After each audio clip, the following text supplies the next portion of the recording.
Mbak, kita flashback ke belakang.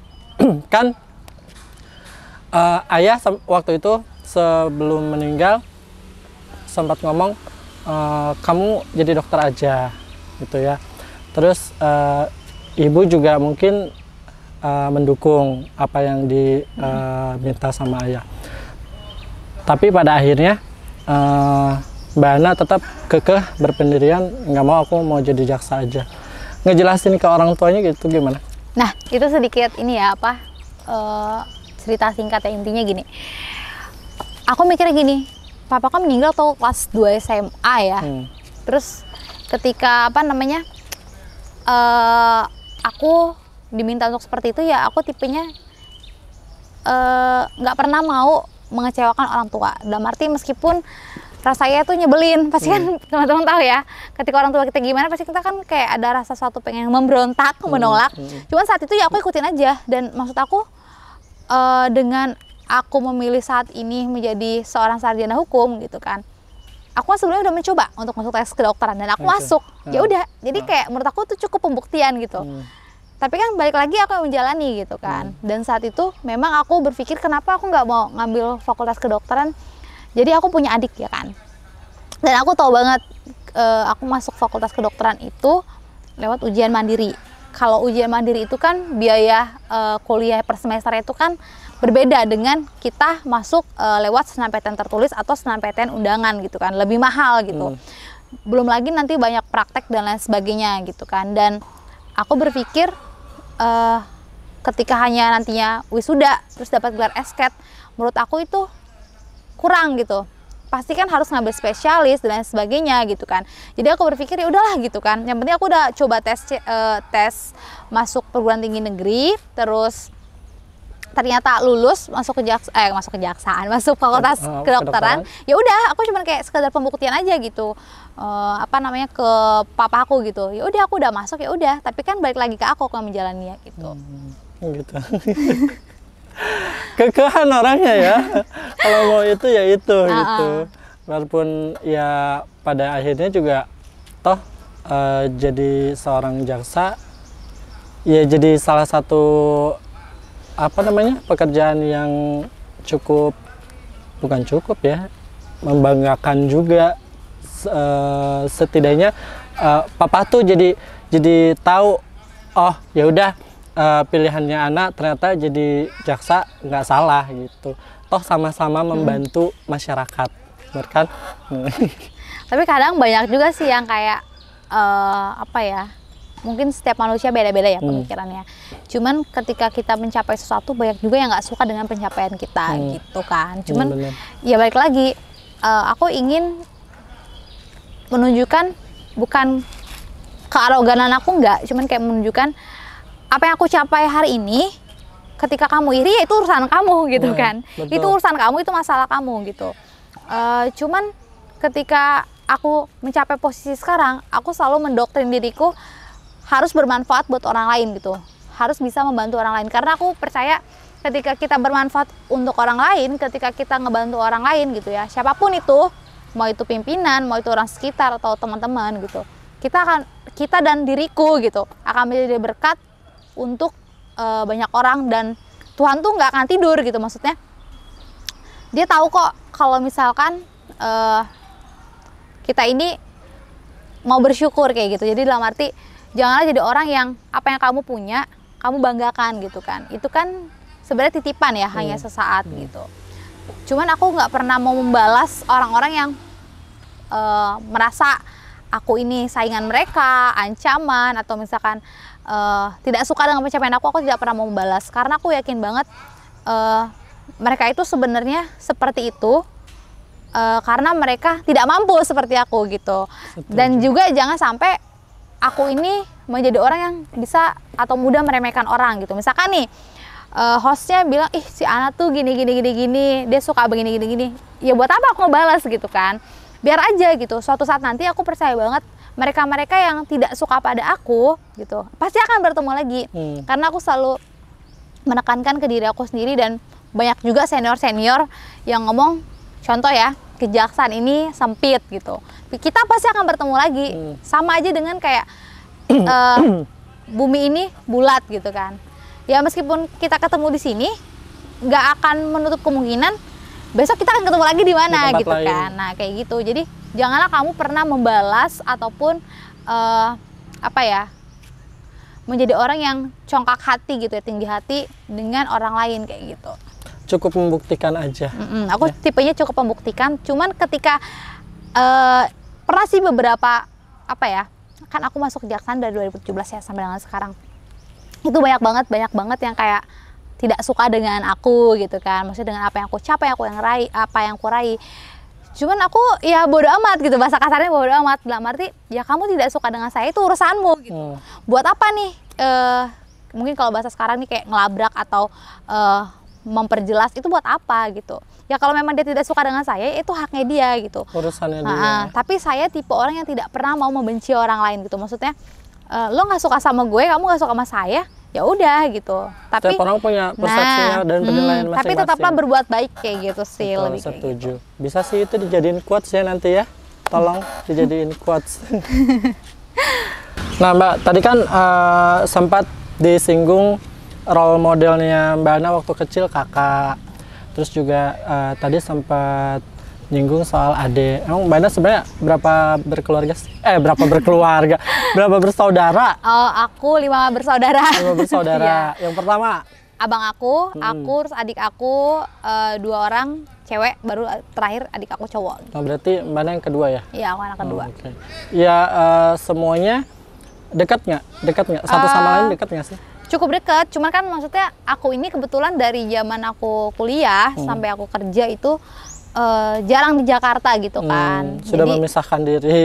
Amuba dong. Ngekos waktu dia. Amuba dong. Iya, sudah memisahkan diri. Memisahkan diri amuba. Enggak sih, cuman kayak aku nih tipenya agak mandiri gitu loh. Maksudnya kayak dari aku SMA sih sebenarnya udah punya hobi untuk sendiri gitu kan. Tapi bukan berarti mandiri atau gimana gitu. Apalagi tambah dengan hobiku yang agak mainstream dibanding adik-adik dan abangku gitu kan. Apa emang hobinya? Hobi aku tuh naik gunung. Serius? Iya. Ya Allah, perempuan yang satu ini kalah gue. Iya, kebetulan hobi aku tuh naik gunung dan aku tuh misalkan ada waktu senggang gitu ya dari zaman aku SMA gitu kayak weekend atau waktu aku kuliah pulang atau waktu aku kerja kan, aku sebelumnya tugas di Kalimantan Utara kan, itu pasti aku selalu kayak me time-nya aku tuh bukan kayak ke salon atau pergi facial gitu atau pergi medi-pedi gitu, enggak, cuman aku kayak lebih seneng ke alam gitu. Jadi kayak aku naik gunung di sana tuh kayak bisa introspeksi diri, terus kayak vibes-nya tuh beda gitu loh. Jadi kayak ada ya, ini kayak gini kan ya. Ini kan vibes-nya beda, maksudnya alam gitu.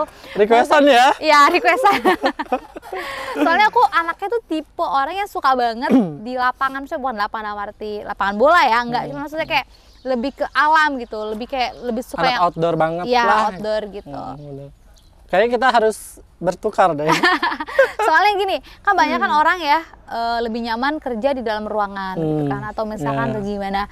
Aku tipe orang yang suka banget di alam kayak gini, jadi kayak kita bisa sama-sama nih menikmati, mensyukuri keindahan yang Tuhan berikan gitu kan ke kita. Terus secara nggak langsung nih, sadar nggak sih ketika kita lagi ngadain podcast di sini, terus ini kan kita dapat oksigen yang luar biasa banget dibanding kita di ruangan ya kan. AC keriput. Iya, AC keriput. AC kering gitu. Iya, kayak gitu. Jadi tapi emang sih kalau di luar juga kayaknya si pemikiran tuh lebih fresh aja gitu ya. Jadi kayak di dalam ruangan mah lebih bisa terbuka gitu loh, kayak nggak konsisten ya, lebih kayak open minded gitu loh, kayak suka ada hal-hal yang tiba-tiba muncul gitu, yang tiba-tiba bisa jadi inspirasi. Aku tuh kebetulan tipe anak yang suka ngide gitu loh. Oke. Jadi kayak mungkin banyak banget ya teman-teman aku tuh yang tahu banget, aku tuh suka ngide, terus suka kayak tiba-tiba nih ngerjain sesuatu dan itu menjadi kayak daya tarik orang-orang di sekitar kayak gitu. Cuman maksudnya kok gue nggak kepikiran ke situ ya gitu. Mereka banyak yang kayak gitu. Kok si Ana udah sampai situ sih mikirnya gitu. Cuman itu aku lakuin tuh kadang lagi kayak diem gitu. Dan aku juga termasuk sih kaum atau tim yang SKS, sistem kebut semalam, sistem kebut sekejap. Jadi kadang tuh aku tuh bisa nih dalam beberapa waktu mepet, ya ada aja idenya keluar gitu kan. Tapi kalau sistem SKS-nya dengan otak yang mumpuni kayak gini sih ya sah-sah aja lah ya. Aku jujur ya teman-teman, aku tipe orang yang malas banget belajar loh. Demi apa? Ya aku tuh jarang banget belajar. Pasti teman-teman aku tahu banget kayak kemarin ya flashback. Sebenarnya hal yang melatar belakangi aku masuk Cikarang ini, maksudnya Kabupaten Bekasi itu tuh bukan karena hanya takdir ya. Cuman maksudnya perlu teman-teman ketahuin, menjadi seorang jaksa, apalagi kayak aku ini kan baloknya masih satu nih. Maksudnya masih yang kayak gini. baru banget merintis karir gitu. Tiba-tiba masuk Pulau Jawa itu nggak semudah itu gitu. Nah, tahan dulu. Emang ada perbedaannya? Maksudnya? Kejaksaan di Pulau Jawa sama di luar? Sebenarnya sih pada dasarnya sama ya, sama-sama jaksa, sama-sama jaksa penuntut umum gitu kan. Cuman maksudnya gini loh, sama kayak ketika kita berkarir ya, itu kan ada namanya berjenjang, ya kan, berkesinambungan dan bertahap gitu kan, dan berkelanjutan gitu kan. Nah, ketika aku masuk di kejaksaan ini, kayak aku bilang tadi, aku termasuk orang yang sangat beruntung gitu, kaum-kaum yang sangat beruntung. Kenapa? Karena banyak orang yang ingin seperti aku gitu, banyak orang yang ingin ditempatkan di satuan kerja seperti aku, Pulau Jawa seperti itu. Jadi sedikit flashback ya. Aku itu kan keterima kejaksaan 2017. SK pertama aku, SK CPNS, penempatan pertama aku itu sesuai dengan formasi yang aku daftar waktu itu calon jaksa atau analis penuntutan. Jadi waktu itu SK pertama aku itu, SK CPNS pertama aku itu sebagai tata usaha, ya kan, atau pangkatnya juga Nawira waktu itu. Jadi aku adalah calon jaksa atau analis penuntutan pada Kejaksaan Negeri Bulungan di Kalimantan Utara. Nah, setelah itu aku jadi tata usaha lah di sana gitu ya. Kalau bahasa ini mungkin magang sebelum jaksa gitu kan. Jadi untuk mempelajari gimana sih administrasi dan sebagainya, gimana sih tugas tata usaha gitu kan. Terus sampai akhirnya ikut pendidikan jaksa. Jadi ini sebenarnya ada yang membedakan loh antara pangkatku ini dengan pangkat yang lain gitu. Jadi kalau teman-teman perlu ketahui ketika teman-teman main ke kantor kejaksaan nih, coba deh perhatiin pangkatnya. Nih, kalau pangkatnya kayak aku gini nih kan, balok 1. Ini kan aku pangkatnya 3A ya. Pangkatnya 3A, terus ini ada tulisan jaksa. Nah, itu dia jaksa. Jadi di kejaksaan itu, Kejaksaan RI itu ada dua jenis pegawai gitulah ya. PNS-nya ada 2. Pegawai tata usaha atau TU dan jaksa. Ya, jabatan fungsionalnya itu jaksa fungsional. Nah, kalau misalkan teman-teman yang TU itu di sininya bukan jaksa seperti ini, tapi Kejaksaan RI tulisannya. Jadi itu harus membedakan. Tapi kalau tulisannya jaksa, pasti dia jaksa gitu. Nah, terus berarti kalau yang di pangkatnya tulisannya Kejaksaan RI bukan berarti dia jaksa. Bukan, dia pegawai tata usaha, namun tetap bagian dari kejaksaan gitu. Itu yang membedakan. Ada bedanya gitu. Ternyata ya. Kirain semua yang ada di kejaksaan tuh ya jaksa. Iya, banyak banget itu, banyak banget yang ngira semua yang kerja di kejaksaan itu jaksa. Padahal nggak seperti itu. Seragam kami sama. Hal yang membedakan itu cuman di pangkat dan atributnya. Ini kan bisa teman-teman lihat ya. Kalau di pegawai yang berstatus sebagai jaksa ada monogram PJI-nya nih, terus ada kewenangan jaksanya sama penyidiknya seperti itu. Tapi kalau untuk teman-teman pegawai tata usaha pangkatnya di sini Kejaksaan RI, terus cuman ini dah nemtek aja kayak gitu. Susah tuh buat dapetin. Iya, nggak mudah. Nah, untuk dapetin ini tuh nggak mudah. Jadi kayak flashback lagi ya, aku jadi tata usaha sekitar 2 tahun lebih waktu itu. Nah, jadi setelah aku 2,5 tahun ya kan, 2,5 tahun jadi tata usaha di Kejaksaan Negeri di Kejaksaan Negeri Bulungan Kalimantan Utara. Itu aku dipanggil diklat sama Kejaksaan Agung untuk ikut diklat PPJ. Pelatihan pembentukan jaksa tadi itu biasanya kan diklatnya itu dilaksanakan kan sekitar 6 bulan dan dilaksanakan secara klasikal, maksudnya tatap muka gitu kan. Nah, karena kemarin kita lagi masa pandemi, ya kan, lagi masa pandemi, jadinya aku ikutin diklat itu 3 bulan 3 minggu kalau nggak salah deh. Oh, pada saat PPJ itu udah pandemi ya? Udah pandemi. Karena kan aku mulai diklat itu dari tanggal 8 September sampai 23 Desember. Maksudnya dari 8 September sampai 23 Desember 2020. Itu kan masih masa pandemi itu tahun lalu. Nah, itu dilaksanakannya secara virtual gitu, online gitu kan. Cuman ya maksudnya merasa beruntung aja gitu. Itu pun untuk dipanggil diklat PPJ itu, untuk calon pendidikan jaksa itu nggak mudah. Jadi memang kami semua yang punya formasi jabatan daftar waktu itu jadi calon jaksa se-Indonesia itu diseleksi sampai akhirnya lulus lah nih 400 orang. Waktu itu formasinya 400 orang untuk ikut diklat, dan kebetulan aku merasa sebagai salah satu orang yang beruntung karena nama aku termasuk dari 400 orang tadi kayak gitu. Jadi udah kami ikutin rangkaiannya, benar-benar di situ kami dilatih untuk menjadi seorang jaksa yang baik itu seperti apa, menjadi jaksa yang memiliki sifat humanis itu seperti apa. Disitulah semuanya. Cuman bedanya kita jadi nggak bisa tatap muka nih sama teman-teman kita karena kan dilaksanakan secara virtual. Yang udah-udah kan kalau ikutan diklat yang diadakan oleh kejaksaan itu kan kita kan tatap muka, bisa ketemu sama teman-teman kita yang ditempatkan di seluruh wilayah Indonesia. Yang nggak kenal jadi kenal gitu ya. Tapi ngomong-ngomong pandemi, nggak apa-apa ya kita ngomongin pandemi ya. Abis ya emang lagi diomongin sekarang tuh ya itu pandemi. Nah, dari Mbak Ana sendiri sebagai jaksa menyikapi sekarang kan lagi fasenya vaksinasi ya, Kita keluar dari konteks. Masih ada sebagian orang yang berpikiran, yang beranggapan, ngapain sih divaksin? Emangnya corona tuh ada apa segala macam bla bla bla. Menurut Mbak Ana sendiri?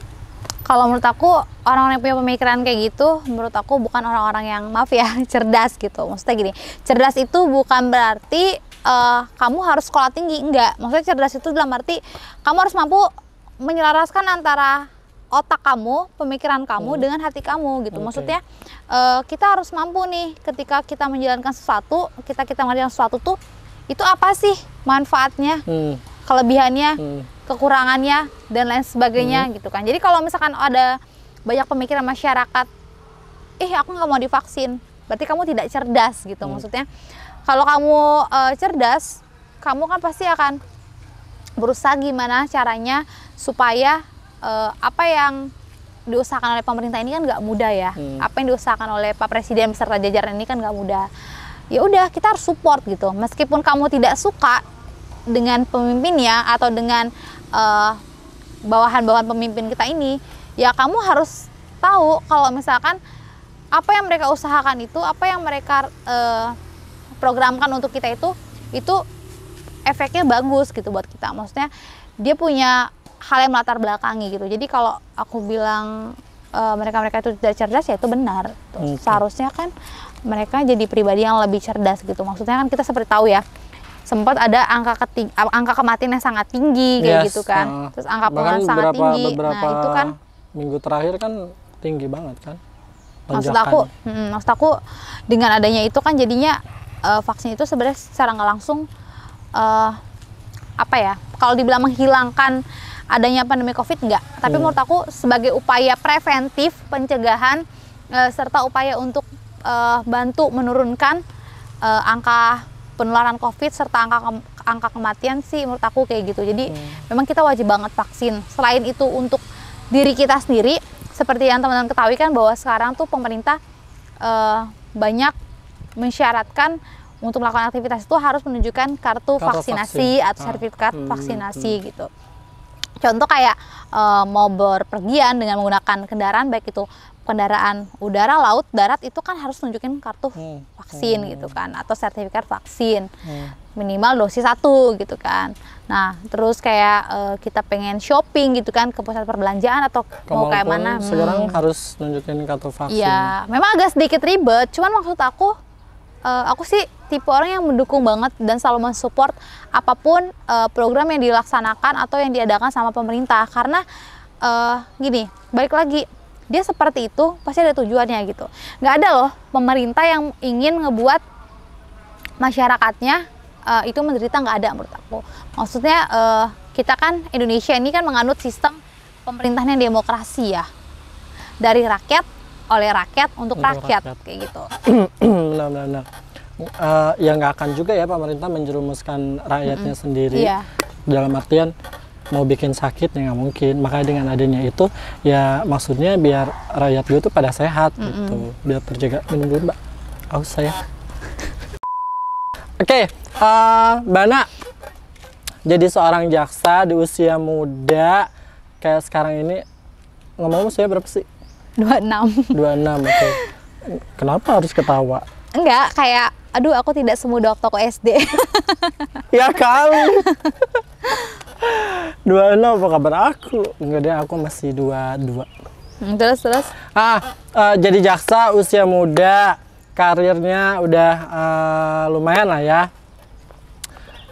Agak susah nggak sih buat di perjodohan, maksudnya bukan perjodohan, agak susah nggak sih buat dapet kenalan gitu? Karena pasti kan orang-orang di luar mikirnya, ih cewek jaksa, oh pasti gini nih, pasti gitu nih gitu. Nah, kalau untuk soal kayak gitu, alhamdulillahnya gitu, dan puji Tuhannya gitu kan, aku ini banyak banget temennya gitu.